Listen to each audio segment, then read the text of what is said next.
Hello there. So almost a month ago, I headed out to Paris for a preview event for Assassin's Creed Black Flag Resynced. I got about 2.5 to 3 hours of hands-on time with the game, and while that's barely scratching the surface for a game this big, I made sure to record every single thing they allowed me to.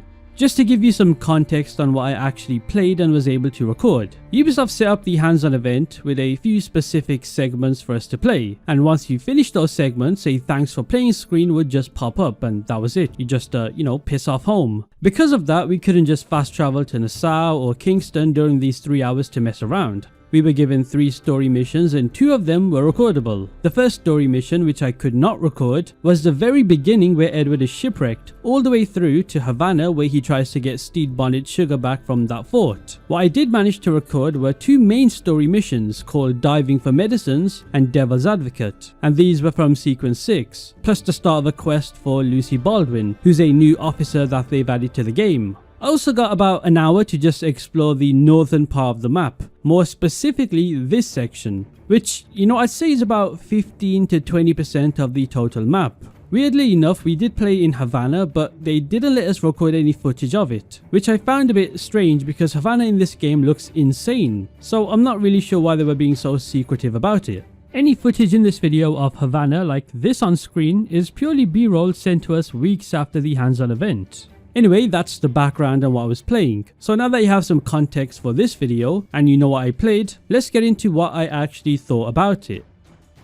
Now, I want to start off this video by talking about the overall presentation and the cutscene quality. Since this is a remake, the main story is thankfully exactly how we remember it. But there is one big difference here. We're getting a new endgame story chapter named A World Without Gold, which introduces a new character, and this will be 8 missions long. And not only that, but there are new side missions that will resolve storylines left open in the original game. So I'd assume, maybe we're gonna see Stede Bonnet's death on screen, as well as other characters that we never got a proper payoff for. Now, I'm not gonna sit here and recap a story from about 13 years ago. Most of us have lived and breathed this game already. So let's talk about the quality of these cutscenes instead, because my god, they are ridiculous. I'll touch on the gameplay side of these missions later on. Now keep in mind, for this section of the video, I will be talking strictly about the main story cutscenes only, and you're gonna see why I put so much emphasis on main story only in a bit. They've essentially taken the 2013 original main story cutscenes and completely reworked over them, and if I'm being honest, the quality is levels ahead of anything from what the franchise has given us these past 17-18 years? I'm just glad they didn't take the lazy route, where they could have implemented static robotic cutscenes for the main story. However, I don't think they're stupid, because if they did that, then there will be some backlash.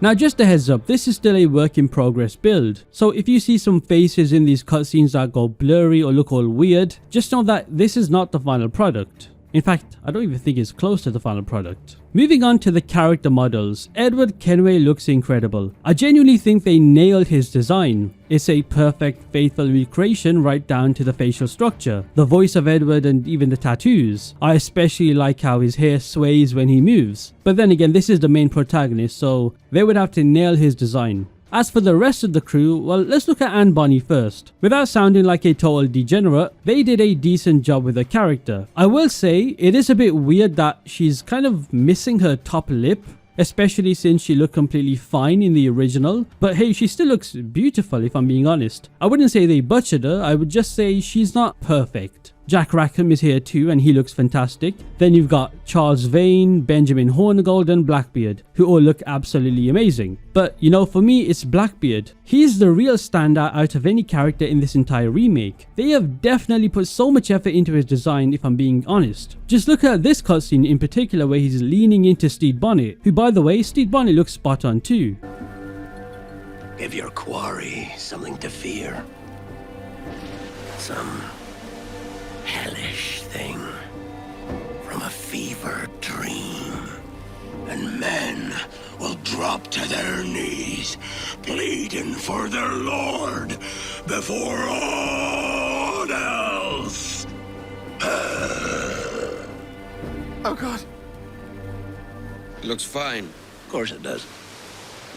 Now, we did not get to encounter any other characters in these 3 hours, so we didn't see Mary Reed, Atabai, or any of the Templars. I will say though, the cutscenes that are set in the rain look insane. The lighting and the weather effects just bring out so much more detail with each character, and increases the overall atmosphere. Oh, and just to briefly touch on the opening mission that we could not record, they've actually put Duncan Walpole's hood back on him, which is a nice touch because if you remember in the world reveal, he appeared from the ship without his hood, so now they've added it back onto him.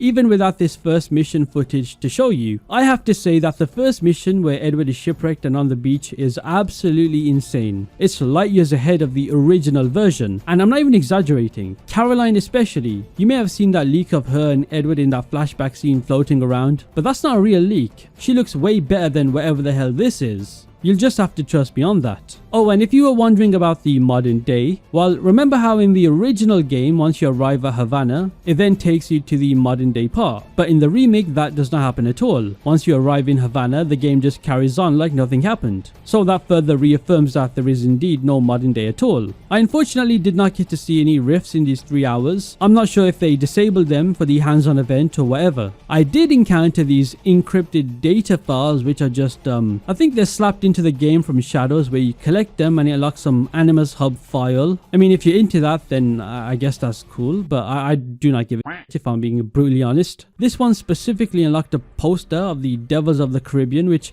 I mean, it looks cool. I will say they also completely removed the Animus fragments which were in the original game. I remember that if you collected 200 of them in the game, you'd unlock an undead crew for your jackdaw. But in the remake, these Animus fragments have been completely removed from the game. Maybe there's a different way to unlock the undead crew for the jackdaw in the remake. But I just hope that they haven't taken away the unlockable because it was so cool to have. Now, you might have noticed I was very specific earlier about the main story cutscenes looking incredible, and there's a reason I said only the main story cutscenes. Once you step away from the main story missions and look at something like the Lucy Baldwin questline, you start to see a bit of a change in cutscene quality. And while the cutscene quality isn't a massive drop off, there is a noticeable decline. It's a little surprising because the reworked 2013 cutscene sets such a high bar. Here, Edward Kenway can feel a bit static. Not bad necessarily, but just a little less lifelike than what we see in the main story. And because I only played about, 10 minutes of the Lucy quest, I do have a few concerns about the presentation in the Dead Man Smith and Padre questlines too, even with the new Blackbeard and Steed Bonnet narrative arcs that we know are coming. I just hope the characters feel expressive and natural throughout. I don't want to see moments that pull me out the writing because I'm staring at a robotic puppet. Am I,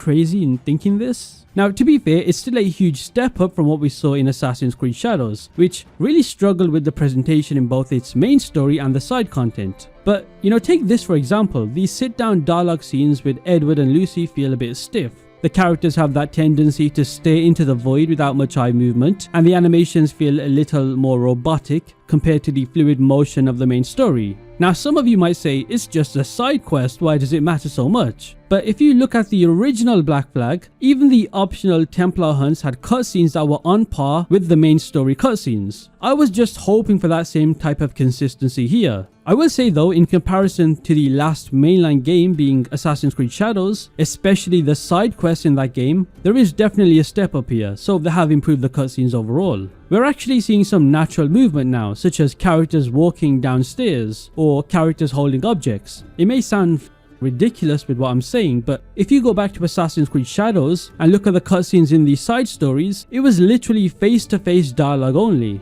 If you were curious about the voice acting, here is what Lucy Baldwin sounds like. Grandad's plantation, and we have to be quick. My father and his blood-sucking barrister are after it, no doubt.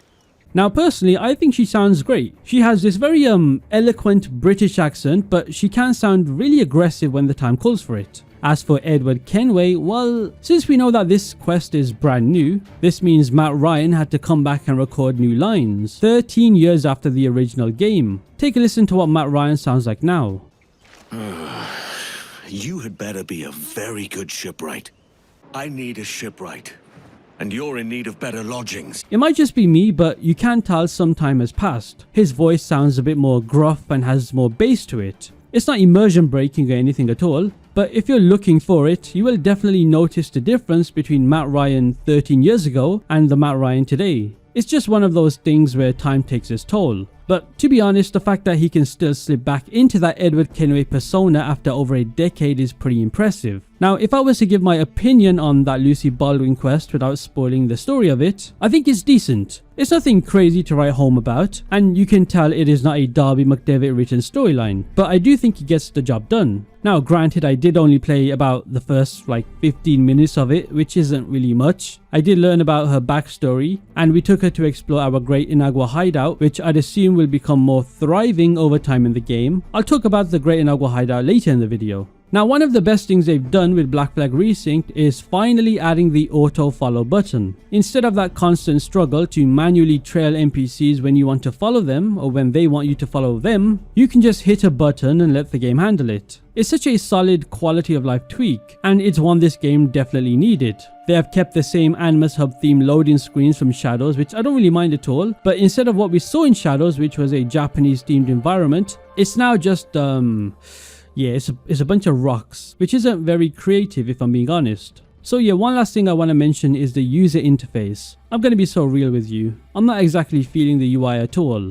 It feels way too much like Assassin's Creed Shadows. Everything from the Animus Hub loading screen, the quest objectives, the inventory, the D-pad layout, all of it. Even the font is copy and pasted. I'm not just trying to be a hater or nitpick for the sake of it. It's just a preference thing. I was just really hoping they'd shake things up a bit more. You know, take the compass for example. Why not give it some pirate flair with a cool curvy font instead of sticking to that standard Animus Hub aesthetic that they've got going on? It makes me wonder, when Assassin's Creed Hexe comes out and we're playing a game all about witches, are we going to be staring at that same Animus Hub font? You know, I don't think it's crazy to say a little bit of unique identity goes a long way. It's what stops a game from feeling kind of generic, you know?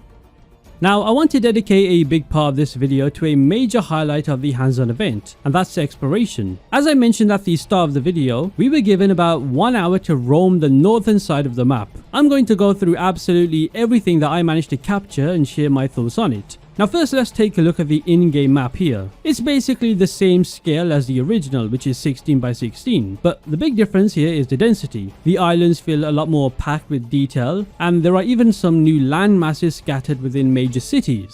Now, like I said before, we were not allowed to record any footage in Havana, which I still don't get why. It's a shame because I spent a ton of time exploring it during the event, and I had a blast. But unfortunately, there is zero content from Havana in this video. One island, however, I did get to explore is an island called Matanzas. It's a faithful recreation of the original location, and to be honest, it was just a beautiful place to run around in. Like seriously, I think every island that I've seen looks insane. There is so much more detail in everything, whether it's the foliage, the buildings, the NPC density. It's Black Flag on steroids. Now do note, the entirety of each island is not fully explorable like in the RPG games. Remember, it's a remake, so for example, all of this is explorable, but not any of this is, if that makes sense. The island of Matanzas comes with one viewpoint to synchronize. Now thankfully, it's not like Shadows where it auto-panned around when you approach the viewpoint without pressing any input. It should never be like that. Instead, you press triangle to synchronize and it pans around. There was a Mayan stele on the island, exactly how it was in the original, where you essentially had to climb the carved stone columns, activate eagle vision, then rotate the camera to align the glowing shapes with the surrounding environment, which reveals the location of a Mayan stone, allowing you to dig it up.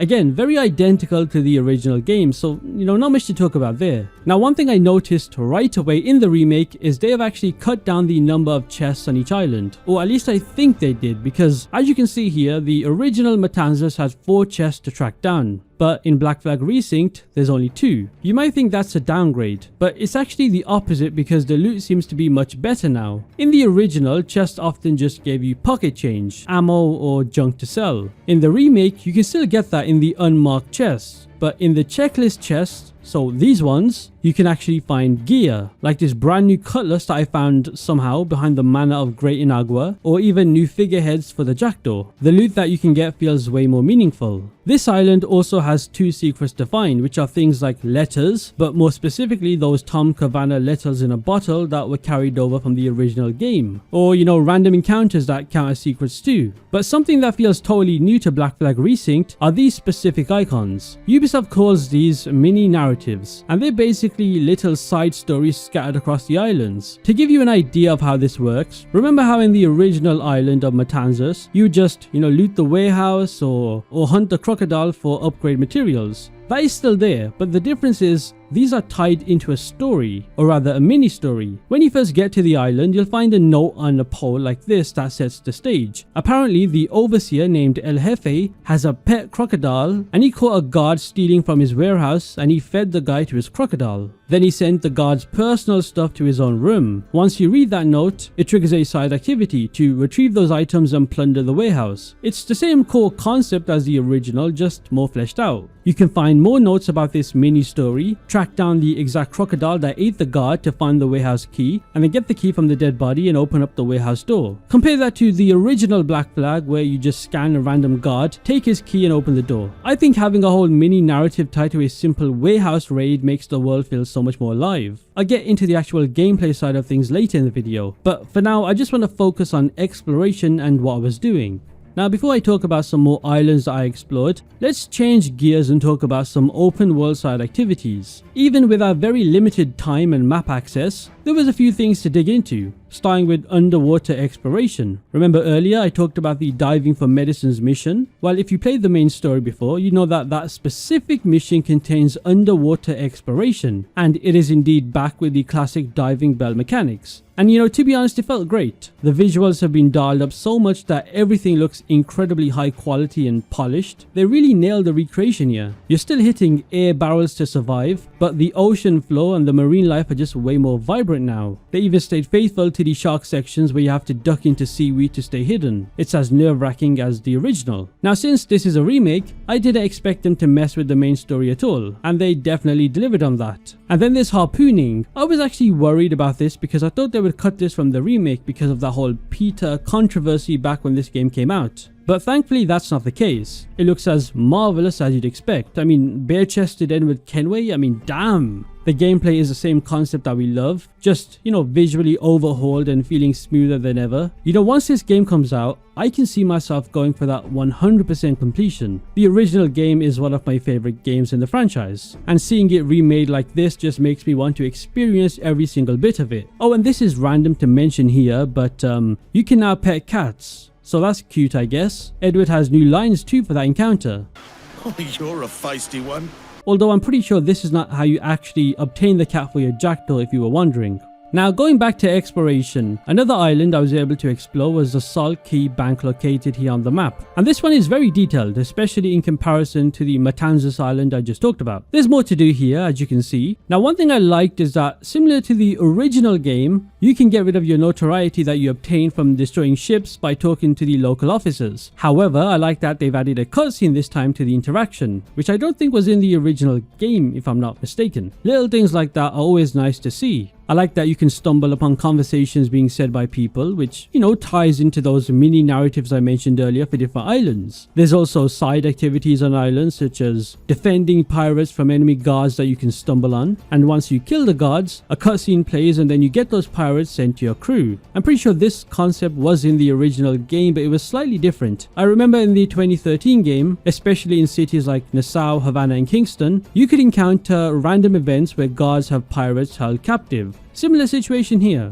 The taverns function just like they did in the original. Though similar to the pirate rescue encounters I just talked about, there's a new cutscene to enjoy. You can still bribe the bartender to unlock map information, which in this case it revealed a naval convoy. Now this specific one is a timed one, echoing the social events from the original game, and I'm glad they're back. Since they were a bit of a best kept secret before, it will be great for everybody to experience them properly this time around. For those who don't know, naval convoys are essentially well-guarded merchant fleets carrying high-value loot. You can also still drink at these taverns or recruit new crew members while you're here. One visual overhaul I'm really digging is how they've handled assassination contracts. While they play out the same way as the original game, I noticed that the targets are actually located nearby now, instead of being thousands of miles away. It's a change that I actually prefer. And of course, you can still nail those optional objectives to pocket some extra cash for the kill. So yeah, between those and the other activities I've mentioned, like messages in a bottle, this island has definitely been my favourite out of the 3 or 4 that I managed to explore during my 1 short hour preview. If this is just a random island, by the way, the full map is going to be a blast. Plus, I'm so relieved that it's not an RPG. These islands are not cluttered with endless side quests, which thank God.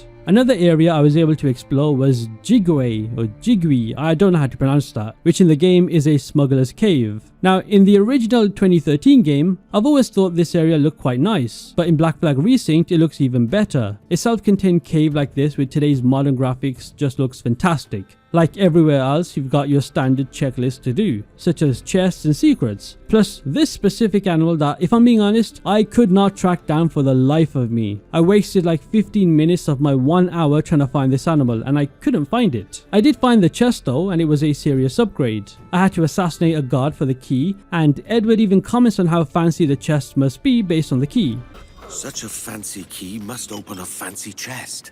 Inside the chest was a rare pistol, which again is a massive step up from the original game. If I'm not mistaken, in the 2013 version, this cave just had 4 generic chests filled with tall junk, so it's great that the loot is actually rewarding now. I also spent some time on the island of Great Inagua, which is our main hideout, and to be truthful, the visual jump here is the biggest I've seen, probably because it's such a major story area. This place feels much more alive with a ton of new NPCs walking around. I got a first look at the general store, and if I'm being real, the UI is identical to Shadow's, which I'm not really a fan of at all. Still, you can buy all the essentials here: ammo, swords, trinkets and wildlife skins for upgrades. I'll get into the gear later in the video. Unfortunately, the mansion itself on Great Inagua was locked off during this specific mission that I was playing, so I could not just head inside to show you around. It looks incredibly detailed from the exterior though. I assume it was inaccessible during this mission because the footage was captured from a point in the story before we actually take the island from Julian Ducasse. The final island though, which I visited, was a bit of a letdown. Now, even though this is a small unnamed spot, I expected something, but there wasn't a single chest or even an animal to find. However, it did lead me to discover that you can't change the time of day just by holding down on the D-pad. Just ignore what's happening with Edward's mouth in this footage. And yes, I definitely picked a very awkward spot on the floor to trigger the time skip.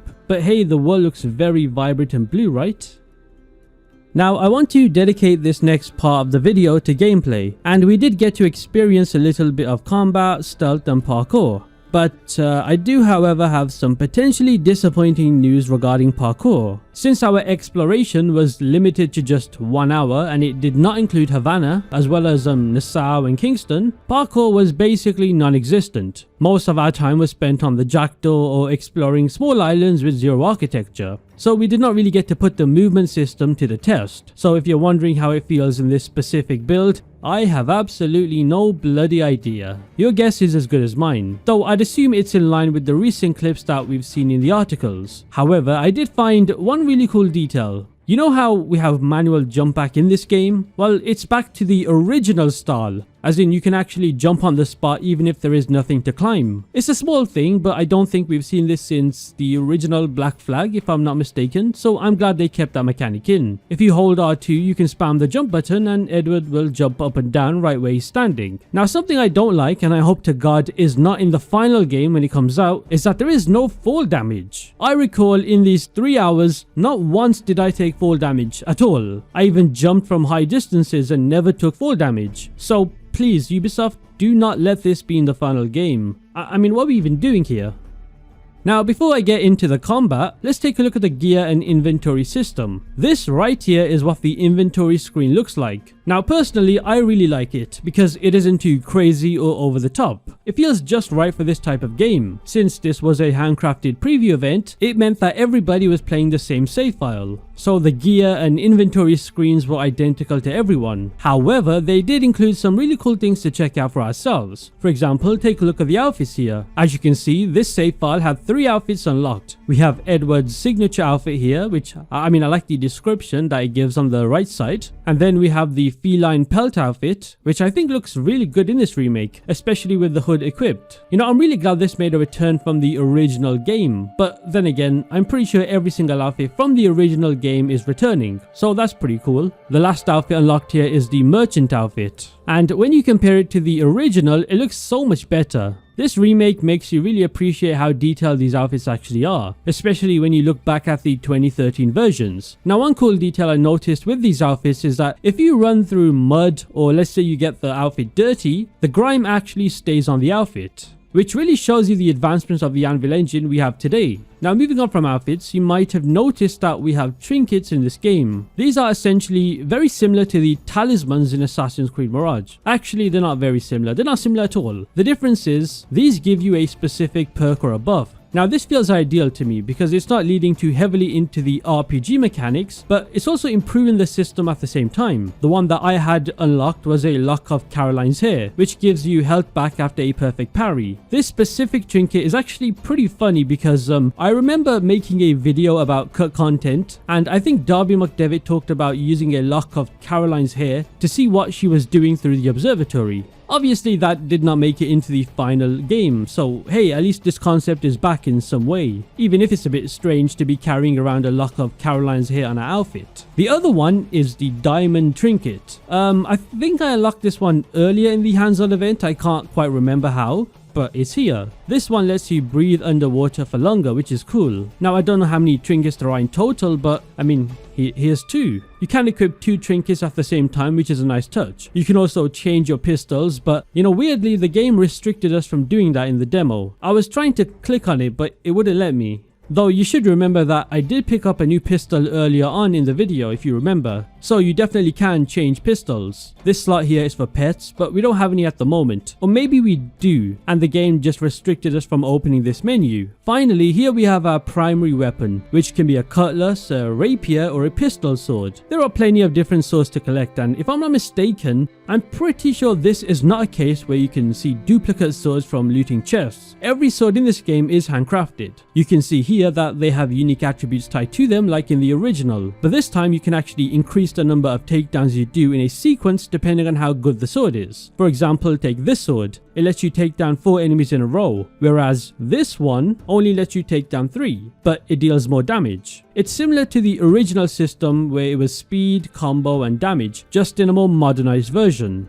Oh, and you can see here that a cutlass lets you hold down the attack button to perform a swipe attack that hits multiple enemies at once. I'm not going to lie, I was spamming this attack during the event because it's a great mechanic. There's also a transmog system, so if you don't like how a sword looks, you can swap it out for another one you've unlocked while keeping those main stats. Now, moving on to combat. To be honest, I think I actually prefer this version over the original. That's not exactly a hot take though, because Assassin's Creed has never really had good combat, if I'm being honest. While I'd say Shadows has the best combat system in the franchise so far, it still pales in comparison to games outside of Assassin's Creed. That said, Black Flag Resynced does seem different thanks to the new parry takedown system. Now, my biggest concern with combat in the 3 hours I played is the potential for staleness. While I had fun with it, I can see how it might become repetitive over time. At its core, it's a combat system that relies on a parry and takedown loop, and that's pretty much it. I mentioned earlier that holding R1 performs a sweep attack that can hit multiple enemies at the same time, which I abused. The developers mentioned in an article that you cannot spam attacks at all, and they were right. If you try to use the same moves over and over, the enemy AI actually adjusts and changes pattern, which is a nice change of pace. We don't ever see that in Ubisoft games. I also saw people asking if you can freely aim the pistols, which the answer is a yes. I don't know why I had to elaborate on that. You can see here I'm aiming freely to take out this crocodile with Edward's dual pistols. But here's the thing with combat for me. I did not feel bored during the actual session, but looking back at the footage I have, the repetition is definitely there. To be fair, we only had access to the cutlass, not the rapiers or the pistol swords, but the bread and butter of every single fight is just parry and takedown. There are different ways to set that up, don't get me wrong, like using a leg sweep or a rope dart to drag enemies in, but the end goal is always trying to trigger a takedown animation. And speaking of takedown animations, I managed to get this super cool pistol finisher that looked insane. I mean, look at this. I did like the perfect dodge, which gives your attacks a power boost for a short burst, but that's a mechanic we've seen a lot in recent Assassin's Creed games. For the people who said we don't need hidden blade combat, you might want to rethink that. Once you get your hands on this game, I have a feeling that you'll wish you had the hidden blade combat as an option just to spice things up a bit. Another issue I had was this specific clip right here. I kick this enemy away, right, and the takedown prompt appears, so I assume I can take him down. But when I press it, the enemy blocks my takedown. It makes me wonder, what's the point of the prompt then, if I can't finish the move? I think this needs to change because Edward Kenway isn't some frail character like Nawe, who actually struggles against bigger enemies. Edward Kenway should not be failing takedowns against regular sized guards. This is Edward goddamn Kenway. He literally wrestles crocodiles and takes on entire pirate ships on his own. On a more positive note, I love that the human shield mechanic is back, allowing you to use enemies to block incoming gunfire. I also noticed that they brought back the Valhalla style barge down a door animation, which you may think is a bit strange, but weirdly enough, it actually works pretty well, especially when capturing forts. Overall, I'd call it a solid 7 out of 10 combat system. It's fun for now, but I just hope it doesn't get stale. I'll just have to wait and see how the other weapons feel, because remember, in this preview, we only got access to one weapon. Now when it comes to stealth, I have both good and bad things to say. On the positive side, manual crouch is finally here, which is good. It makes the whole stealth loop feel more refreshing. Oh, and remember a few weeks ago when I mentioned in this video that blending might end up being a button hold? Yeah, that's exactly what it is. You just hold the prompt to blend in, instead of it feeling more natural or seamless like you'd expect. The original game stealth always relied heavily on tall grass and bushes, and that's still the case here. Many of the enemy encampments are surrounded by greenery, making it a very faithful recreation. I also like that you can still disable enemy alarms by cutting the bell, just like in the original, so that core loop is still identical. The rope dart makes a return, and I think I love it in the remake. You can of course hang enemies from high up, just like this. However, I have a bunch of flaws. My biggest issue with stealth is the enemy detection, and this is not a skill issue. I've spoken to other people who played the game early too, and they also found the enemy AI detection to be a bit of a mess. You can perform a low profile assassination in total secret, yet an enemy 5 meters in front of him will just know. I mean, take this clip for example. I'm behind this enemy, right? Not making any noise, I'm about to assassinate him. But when I do that, the game decides to trigger a walking assassination that breaks the table in front, which then makes enough noise to alert the other guard. It's just not very smart. I also had a moment where I hid in a bush and waited for an enemy to get close and then I can take him down, but right when I went to assassinate him, he detected me, even though I hadn't moved a single inch. And you can see here, Edward clearly had the white hidden outline around him. That one mistake ended up alerting every enemy in the area. Another instance happened right here. I'm clearly crouch walking behind these two guards, so why would they turn around? Now even if I was crouch running and making a bit more sound, why could I only assassinate one of them and not do a double assassination? They're right next to each other. The stealth just feels a bit janky. Now what's crazy is that all of these issues happened within about 15 minutes of each other. Also, the harsh camera cut for double assassinations is still in this build. To be honest, I don't think it's good. If anybody from Ubisoft is listening, this is my biggest criticism so far. There is no need to change the camera like that. I just want to smoothly take them out and keep my momentum going. I understand why the cut is there, but I think most people would prefer the enemies just to auto adjust into position instead of dealing with an immersion breaking camera cut. Unfortunately, I didn't get to use the blowpipe. I'm pretty sure it wasn't included in the save file. So just like with the combat, I couldn't experiment as much as I wanted to with the stealth tools. Now moving on, I've got to talk about naval exploration and naval combat, because after all, this is a pirate focused game, right? So it would be crazy if I didn't talk about this. Now if there was one thing about this hands-on event that I could say maybe has no flaws at all, it would be the naval side of things. Ubisoft absolutely nailed the feeling of being out at sea again. The second that I got control of the jackdaw and started sailing around with the crew singing sea shanties, it genuinely gave me that same feeling I had back in 2013 playing the original Black Flag for the very first time. And I'm not even trying to be, dramatic. It just instantly clicked.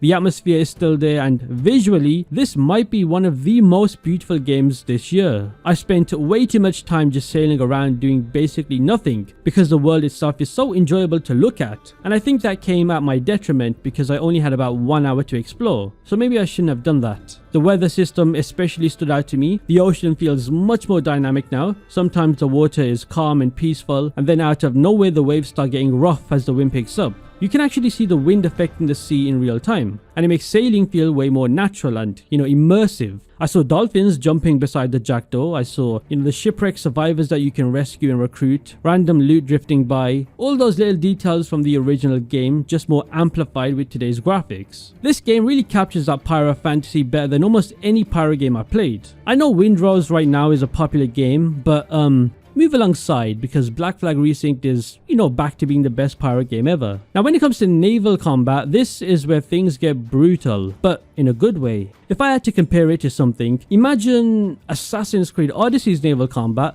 but like 3 times better and more violent. The ships actually feel massive now. Every cannon shot has some weight behind it this time. When you fire into enemy ships, you see wood explode everywhere, debris flies across the screen. I'm not gonna lie, if you have a lower end PC, then you might struggle with this, especially during some of these fights because there is so much happening at once, especially once multiple ships get involved at the same time. Now one thing I immediately noticed is that naval combat is not as easy as it was in the original Black Flag, which I thought was pretty easy. Enemy ships feel way more aggressive now, and boarding does not happen in 10 seconds anymore. Yeah, you actually have to commit to the fight. Now I love this because it makes me excited and terrified for those 4 legendary ships. If a regular encounters already feels this intense, especially on normal difficulty, then those ships are probably going to be ridiculous. So yeah, overall, if you played a lot of Odyssey and just loved the Black Flag naval combat in the original game, then I think this remake is going to feel very familiar, just way more cinematic and a lot more destructive.